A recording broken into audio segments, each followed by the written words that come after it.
I'm here on the set of the East by Southeast Spoken Word Showcase with Mada Plummer. How are you? I'm fine, and you? I'm very well, thank you. I'm glad to have you back on the show. Thanks for having me. So Mada, what have you been doing since the last showcase? I've been going through menopause, therefore not dating because it's dangerous, and doing a little writing, visiting family, spending time with my grandkids, working. Good. Pretty much that's it. So you said when I was talking to you before the show, you were saying that you haven't written a lot of pieces, but that sounds like a great piece to write about. Menopause? Menopause. I've already done it. Okay, good. Are you going to be sharing that piece with us? No. What are you going to share with us today? Today I'll be doing more family poetry. The piece I said I would read last time about my mom, I didn't do it. And I'll be sharing a series of what I'd written about my dad's hometown of Cheneyville in a southern drawl dialect, not mocking the people, but more or less sharing the flavor of their language. Wow, I'm interested to see that, definitely. So you're doing your piece about your mom. Yes. Can you give us a little background information about that piece in particular? The title of it is How Did She? And I think you spoke with Julie Smith the last time it was Yes. here. And that's okay, the piece. I remember that. Right. That was the piece that she used to create a character in one of her mystery novels based on that particular poem, and it's something very close to me. Well, I'm interested to see what you're going to bring. Okay, cool. Austin, Texas, Mada Plummer. First piece I'll be doing, it's entitled Introduction. I don't believe I was formally introduced to the city of Austin. I collected ancient lessons of life, placed proverbs in my hope chest until it was time to unpack them on the threshold of womanhood. I lived on a farm in rural Plaquemines Parish in Louisiana. Though considered so, my family was not poor. We did not have all of what the Joneses had, but we had more of what the Joneses wanted. We rose early on Saturday morning, skipped cartoons, and headed straight to the fields to harvest crops of beans, melons, and greens. The Jones were too proud to get their hands dirty, but we never felt the pangs of hunger because a little sweat was all it took to fill our bellies. We had no telephone, owned a black and white 13-inch television with a clothes hanger that you'd reshape and stretch for good reception. We had no automatic dishwasher with 5 children who needed it. We had no air conditioner to cool us on those dreadfully warm days, but open windows and doors to accept whatever breeze there was. The acres of land were ours. The house that my grandfather and neighbors built on that land was ours. No monthly rent, no balloon mortgages, no eviction, no foreclosure. Ours, free and clear, owning instead of owing. On our farm where my footsteps were defined in life, my choices refined, where in the midst of parents, grandparents, aunts, uncles, and cousins, I blossomed like the crops we harvested, from sunup to sunrise. This is my introduction of life, my story. The next piece is in honor of my mother.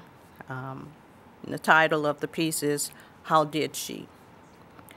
There were 6 of us at the dinner table with enough food to feed only 3. After giving thanks, we all got our fill, and sometimes there was enough to feed a neighbor's hungry child. How did she? How did she manage to take the little money my daddy made at the shipyard, $1.58 an hour, 72 hours a week, to make sure there was a roof over our heads, enough money to buy fabric, to make shirts for the twins, drapes for the windows, and now and then a dress for my colored baby doll? How did she? How did she Wayne Dougal our being the first family in our neighborhood to have an indoor toilet? No. A full indoor bathroom, which meant no more long walks down that beaten path to that wooden door that half hung on a hinge, kept closed on the outside by a bent nail, on the inside by a screen door fastener, so we could have the luxury of sitting in a round galvanized tub to take a bath. How did she? How did she have enough love in her heart to go around so that none of us felt left out? She wouldn't give one without giving to the other.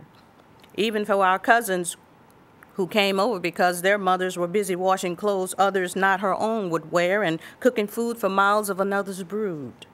We shot marbles, spun top, climbed the pine tree in our front yard, crawled under the house, and watched grown-ups walk by.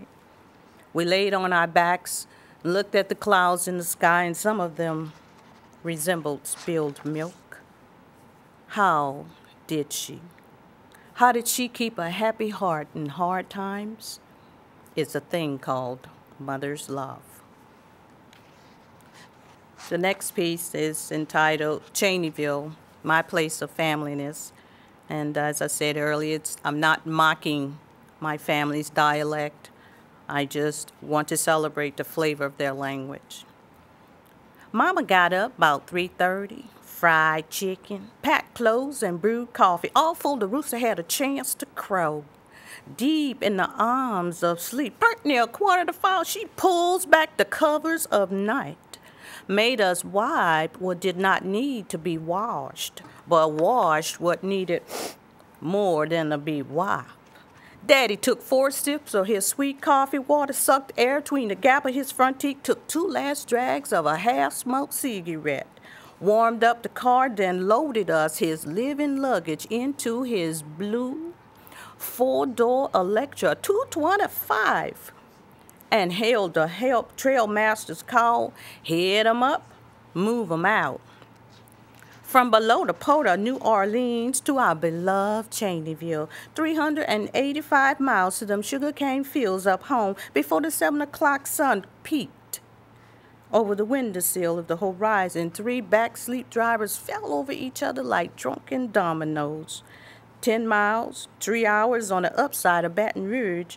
On Highway 71 North, Daddy pulls to the side of the road on a fat oak tree with branches that hung like London bridges all built up to stretch his legs cramped from driving 5 that morning. Just 1 more hour to the arms of our beloved Cheneyville. Daddy starts to talk about his long-haired cousins whose skin was caramel smooth and regarded as the finest batch of women a father could grow for mankind. His talk of Medea's homemade hog-head cheese made my stomach growl at me, and how she cleaned that hog's head and other body part didn't bother me none. 4 houses down from Medea's kitchen, we smell, I think they know we coming this morning kind of breakfast. Fried pork chop, 2 country hippins of grits with 2 small potholes of sweet butter, scrambled eggs her biddies laid, and the strongest brew of coffee that side of the French Quarter. After everybody eat, in just 3 short limpy steps, Medea plopped down in her wooden rocker chair and told us what she told Nell. I believe brother them coming this morning. Nell wondered out loud, how you know that? In her usual sweet sassiness, I just knows. In Cheneyville, strangers is greeted in silent hello, quick nods, and sun-squinted eyes that ask, "Are we kin?" Why, near everybody in Cheneyville is kin and likes to cook. My cousin Hook, he liked to be barbecuing squirrels and serving it with potato salad and greens he picked from his garden.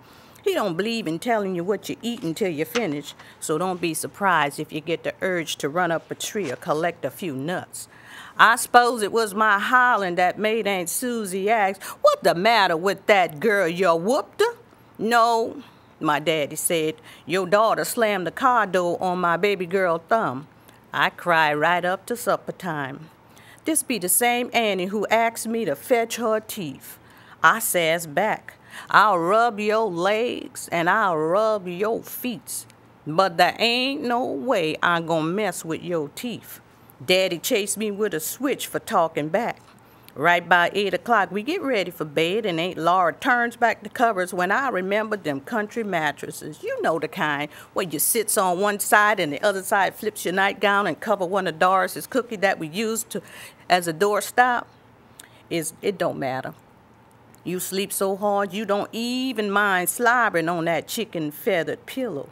One time Aunt Laura had to figure out who gonna sleep with who, seeing how 14 extra kinfolk showed up at the same time. Doris wanting to know, "Mate, ain't you sleep bad?" I told her no. I stays where I lays, something I learnt from being married 3 times. Then she signed me to sleep with Aunt Laura. I pulls my raggedy nightgown and got a good night's sleep, put on a pair of socks, and had some of the best sleep in a long time. and that's high bees, 'cause twice a year, in the spring and in the fall, Daddy brings us up here where we rest unafraid in the arms of our beloved Cheneyville. Thank you.